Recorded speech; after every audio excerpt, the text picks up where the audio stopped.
7 years. I was gonna guess 4.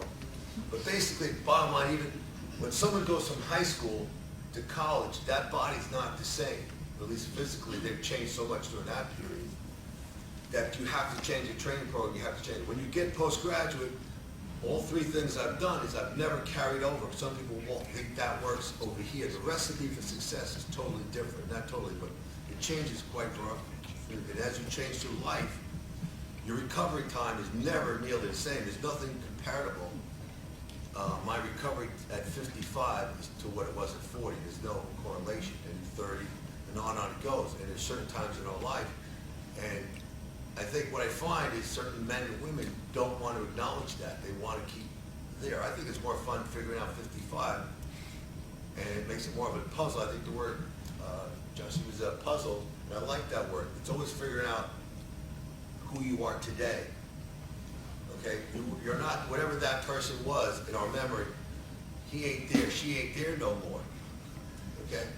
And I don't like the mirror too much, but so all I have to do is go out for a run and know that's the fact. So part of the thing is being honest with yourself on who you are and who you're not and what you like to be. You can have short-term goals, and I think goals are a big, all 3 of my coaches were very big goal-oriented. As soon as they hit the goal, they had the next thing.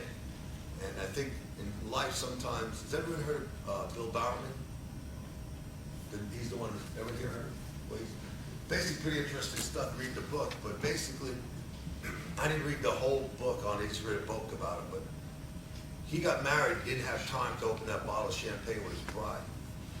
And they kept the bottle around and all these other, meanwhile, this guy died, the track coach, he had oodles of NCAA champions. And he started Nike, so his part-time he became a billionaire. Okay, and he owned over 100 patents in his life. Part of the thing was he never had time to open that bottle of champagne. Now, some people might think that's tragic. I'm not sure, but I think it's sometimes a thing that he kept challenging himself. Him and his wife buried him with the damn bottle, I guess. And I don't think it was any good because he died at 90-something years old. I think I would have tasted it that night, personally. But I got in mind that somehow he always set new goals and he was too busy. And that's an extreme case of somebody. And you think, well, people want to be millionaires. This guy didn't even focus on that. And Matt just started Nike up and paid himself a pretty good salary along the way. So sort of thing is hard work, setting goals. And sitting down a goal session is with someone that you trust and value is very important. I've never seen anyone, runner yet, when I talked about goals, that set their goals too high. Believe it or not, most of them set lower than they have more abilities, and I see more things in them than they see themselves. So sometimes it's a generality, maybe we are our worst critics at times. So maybe that's something that you can bounce off when you have a coach or someone to talk to, that you trust and knows gives you good feedback. It would be helpful.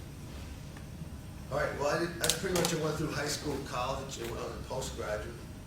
Is there anything here I didn't address? Anybody has any questions? For coaches that are here, I have no problem talking because I'm pretty much done here. And